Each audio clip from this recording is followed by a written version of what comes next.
저혈당 쇼크는 혈당 수치가 비정상적으로 낮아지는 응급 상태로 주로 혈당이 70mg/dL 이하로 떨어질 때 발생하는데요.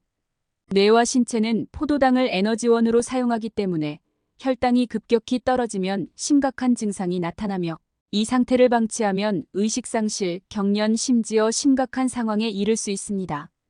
우리가 일상에서 물처럼 자주 먹는 보리차는 베타글루칸이 풍부해 혈당 조절에 도움을 줄 수 있지만 과도한 혈당 저하를 초래할 가능성이 있는데요. 오늘 영상에서는 보리차의 부작용과 보리차와 함께 먹으면 독이 될 수 있는 상극인 음식 3가지와 보리차와 함께 먹으면 보리차의 유익한 효능을 우리 몸에 100% 흡수시킬 수 있는 음식 3가지까지 소개할 예정이니 끝까지 놓치지 마세요. 우선 보리차와 함께 먹으면 독이 될 수 있는 상극인 음식 3가지를 소개하겠습니다. 첫 번째는 귀리입니다. 귀리는 베타글루칸이 풍부한 대표적인 곡물로 100g당 약 3에서 6g의 베타글루칸을 함유하고 있는데요. 베타글루칸은 혈당을 천천히 상승시키고 안정적으로 유지하는 데 도움을 줍니다. 또한 귀리는 식이섬유가 풍부해 소화 건강을 지원하며 콜레스테롤 수치를 낮추는 데도 효과적인 식품인데요. 하지만 보리차와 귀리를 함께 섭취하면 혈당이 지나치게 낮아질 위험이 있습니다. 귀리와 보리차는 모두 혈당을 안정적으로 유지하는 데 도움을 줄 수 있지만 과도하게 섭취하면 혈당이 정상 이하로 떨어질 가능성이 큰데요. 특히 저혈당 위험이 있는 사람이 보리차와 귀리를 함께 섭취하면 혈당이 더욱 낮아져 현기증, 피로, 두통과 같은 저혈당 증상이 나타날 수 있습니다. 귀리에 포함된 베타글루칸은 혈당 상승을 늦추는 역할을 하지만 이미 혈당이 낮은 상태에서 보리차와 함께 섭취하면 저혈당 상태를 더욱 악화시킬 수 있는데요. 이는 뇌와 신체가 필요한 에너지를 충분히 공급받지 못해 심각한 저혈당 쇼크를 초래할 수 있습니다. 두 번째는 젓갈입니다. 젓갈은 생선, 새우, 조개류 등을 염장하여 만든 발효식품으로 고농도의 나트륨이 함유되어 있는데요. 나트륨은 체내 전해질 균형 유지, 신경 신호 전달, 근육 수축 등의 필수적인 역할을 합니다.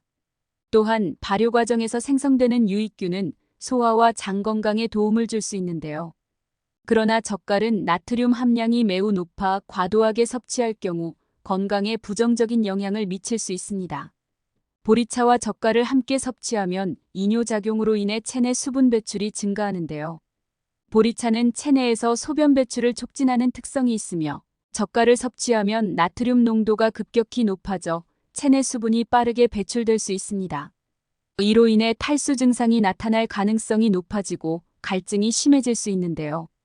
또한 젓갈은 나트륨 농도를 높이는 반면 보리차의 이뇨작용은 칼륨과 마그네슘 같은 전해질의 배출을 촉진합니다.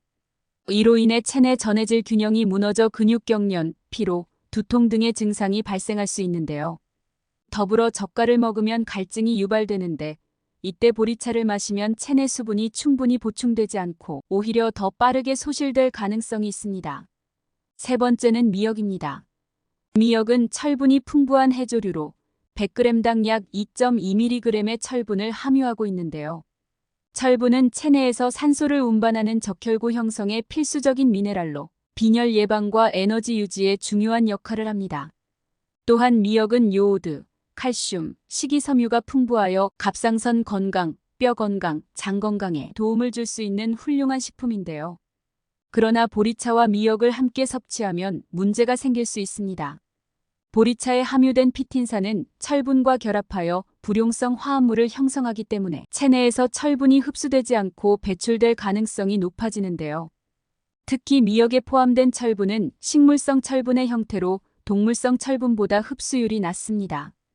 여기에 보리차의 피틴산이 철분 흡수를 추가로 방해하면 미역에서 얻을 수 있는 철분 섭취량이 더욱 줄어들게 되는데요. 철분 결핍이 있는 사람들이 보리차와 미역을 동시에 섭취하면 철분 보충 효과를 거의 얻지 못할 수 있을 뿐만 아니라 빈혈이나 철분 결핍성 피로를 겪는 사람들에게는 이러한 식습관이 증상을 악화시킬 가능성이 높으므로 주의가 필요합니다. 보리차는 영양가가 뛰어나지만 함께 먹는 음식에 따라 그 효과가 달라질 수 있는데요. 보리차의 효능을 극대화하기 위해서는 잘못된 음식 조합을 피하는 것이 중요합니다. 지금부터는 보리차의 유익한 효능을 우리 몸에 100% 흡수시킬 수 있는 음식 3가지를 소개할게요. 시작하기 앞서서 구독과 좋아요 부탁드리며 그럼 바로 시작하겠습니다. 첫 번째는 꿀입니다. 꿀은 비타민 B군, 비타민 C, 철분, 칼슘, 칼륨 등 다양한 비타민과 미네랄을 함유하고 있어 체내 영양 균형을 맞추는 데 도움을 주는데요. 이는 보리차의 부족한 비타민을 보완하며 면역력 강화 효과를 극대화합니다. 또한 꿀은 천연 항균제로 체내 세균과 바이러스를 억제하고 염증 반응을 완화하는 데 탁월한 효능을 발휘하는데요. 보리차의 항염작용과 함께 감염 예방에 큰 시너지 효과를 제공합니다. 꿀은 천연 당분인 과당과 포도당을 함유해 체내 에너지를 빠르게 보충해주며 보리차와 함께 섭취하면 피로 해소에도 효과적인데요. 보리차와 꿀을 함께 마시면 면역력에 긍정적인 영향을 미칩니다. 따뜻한 보리차에 꿀을 타서 마시면 몸을 따뜻하게 유지시켜 면역 체계를 활성화하는 데 도움을 주며 특히 겨울철 감기나 독감이 유행할 때 효과적인데요. 꿀은 위산 분비를 조절하고 소화를 돕는 효능도 있어 보리차와 함께 섭취하면 위장 기능을 안정시키고 소화를 촉진합니다. 또한 꿀은 천연 진정제로서 목의 염증을 줄이고 기침을 완화하는 데 유용한데요. 따뜻한 보리차에 꿀을 섞어 마시면 목 건강과 호흡기를 보호하는 데도 큰 도움이 됩니다. 두 번째는 블루베리입니다. 블루베리에는 안토시아닌이라는 강력한 항산화 물질이 풍부하게 포함되어 있는데요. 안토시아닌은 활성산소로 인한 세포 손상을 방지하고 노화를 늦추는 데 효과적입니다. 이는 보리차의 폴리페놀 및 플라보노이드와 함께 항산화 작용을 더욱 강화하는데요. 또한 블루베리의 비타민 C는 피부를 매끄럽고 탄력 있게 유지하며 세포 재생을 돕는 역할을 합니다. 보리차와 함께 섭취하면 피부 노화를 방지하고 건강한 피부를 유지하는 데 큰 도움이 되는데요. 더불어 블루베리는 콜레스테롤 산화를 억제하고 혈압을 낮추는 데 기여합니다. 보리차가 혈관 염증을 줄이고 콜레스테롤 수치를 조절하는 데 도움을 주기 때문에 두 식품의 조합은 심혈관 건강을 더욱 강화할 수 있는데요. 보리차는 활성산소를 제거하며 세포 손상을 예방하고 심혈관 질환 위험을 낮추는 데 탁월한 효과를 보입니다. 여기에 블루베리를 더하면 항산화 작용이 배가 되어 노화 방지 효과와 심혈관 보호 효과를 동시에 누릴 수 있는데요. 특히 블루베리의 비타민 C와 안토시아닌 성분은 보리차와 잘 어우러져 피부를 생기 있고 건강하게 유지하도록 도와줄 뿐만 아니라 이 두 식품은 모두 저칼로리로 체중 관리에도 이상적인 선택입니다. 세 번째는 사과입니다. 사과는 섬유질이 풍부하여 씹는 동안 치아 표면을 자연스럽게 닦아주는 역할을 하는데요. 이는 치석과 플라크 형성을 줄이는 데 도움을 줍니다. 또한 사과를 씹으면 타액 분비가 증가해 입속의 산성 환경을 중화시켜 충치의 주요 원인인 산성 손상을 방지하는데요. 사과에 함유된 비타민 C는 잇몸 건강을 유지하고 염증을 예방하는 데 기여하며 자연적인 단맛과 상쾌한 향은 구취를 줄이는 데 효과적입니다. 이는 보리차의 항균 성분과 함께 구강청결 효과를 더욱 강화하는데요. 보리차는 설탕이 들어있지 않아 충치를 유발하지 않으며 항균 성분이 입속의 유해균을 억제하여 구강위생을 개선합니다. 여기에 사과를 함께 섭취하면 씹는 과정에서 물리적으로 치아 표면을 닦아주고 타액 분비를 촉진하여 입속을 더욱 깨끗하게 유지할 수 있는데요. 또한 사과와 보리차는 모두 충치 예방에 유리한 식품으로 달콤한 음료나 간식을 대체하는 건강한 선택이 됩니다. 오늘 소개해드린 이 음식 조합으로 보리차의 효능을 극대화하여 더욱 건강하게 즐기시는 게 어떨까요? 오늘의 마지막 보너스 영상에서는 알아두면 더욱 흥미롭고 보리차를 한층 더 맛있게 즐길 수 있는 흥미로운 이야기를 전해드릴 예정입니다. 보리차를 즐겨 먹는 분들이라면 놓치지 마세요. 먼저 우리나라에서는 보리차가 전통적으로 건강과 관련된 음료로 여겨졌는데요. 조선시대의 보리차는 고급 음료는 아니었지만 보리의 풍부한 생산량 덕분에 일반 백성들 사이에서 널리 소비되었습니다. 특히 여름철에는 시원하게 만들어 음료로 마셨고 겨울철에는 따뜻하게 데워 몸을 데우는 음료로 사용되었는데요.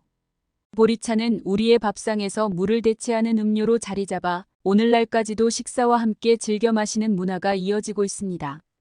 또한 일본에서는 보리차를 무기차라고 부르며 여름철 더위를 식히는 대표적인 음료로 자리 잡았는데요.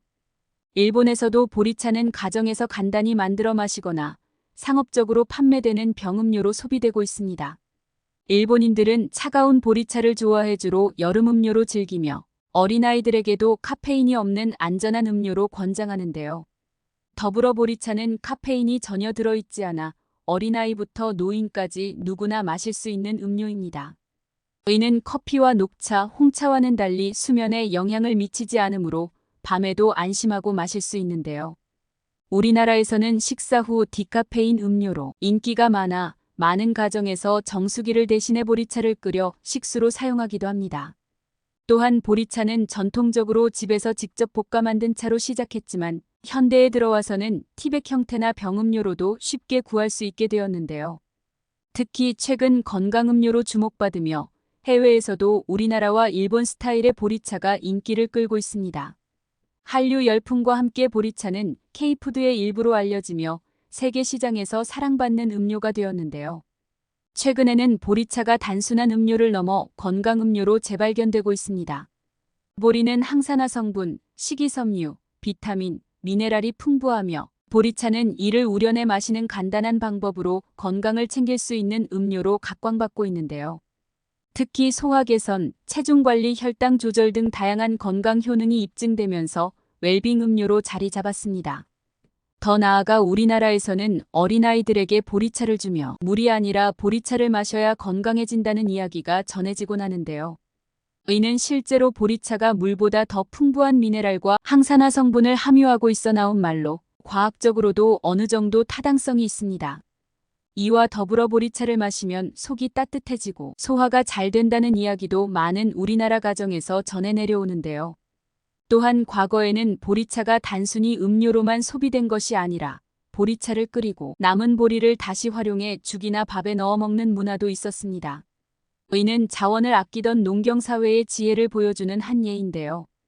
마지막으로 보리차는 오늘날에도 삶에서 빼놓을 수 없는 음료로 특히 식사 중 물 대신 제공되는 것이 일반적입니다. 또한 현대인들에게는 카페인이 없는 건강음료로 사랑받으며 더운 날씨에는 아이스 보리차로, 추운 날씨에는 따뜻한 보리차로 다양하게 즐기고 있는데요. 전통과 현대가 어우러진 보리차는 우리나라뿐 아니라 세계적으로도 꾸준히 인기를 얻고 있습니다. 보리차는 우리 몸에 좋은 식품으로 적당히 그리고 올바르게만 먹으면 여러분의 건강을 지킬 수 있습니다. 다음 영상에서도 저를 포함한 모두에게 도움이 될 만한 영상으로 찾아오겠습니다. 오늘 영상이 도움이 되셨다면 구독과 좋아요 꼭 부탁드립니다. 건강하고 즐거운 하루 되세요.